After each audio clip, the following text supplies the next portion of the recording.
Daralun, foto Rayanza, anak Raffi Ahmad dan Nagita Slavina saat pakai jersey Manchester United atau MU viral usai akun @manchesterunited mengunggah foto Rayanza di akun media sosial mereka.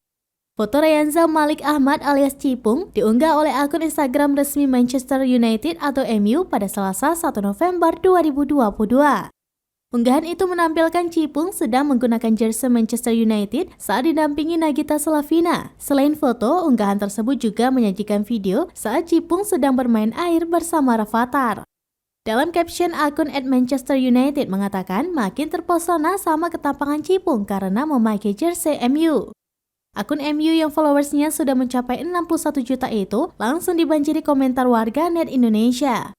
Beberapa waktu lalu, Nagita Slavina sempat mengunggah foto dan video Cipung yang sedang menggunakan jersey MU melalui laman Instagramnya.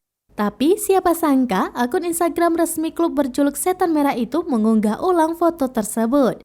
Diketahui foto Rayanza yang diunggah di akun Manchester United itu hanya bisa dilihat menggunakan server Indonesia saja.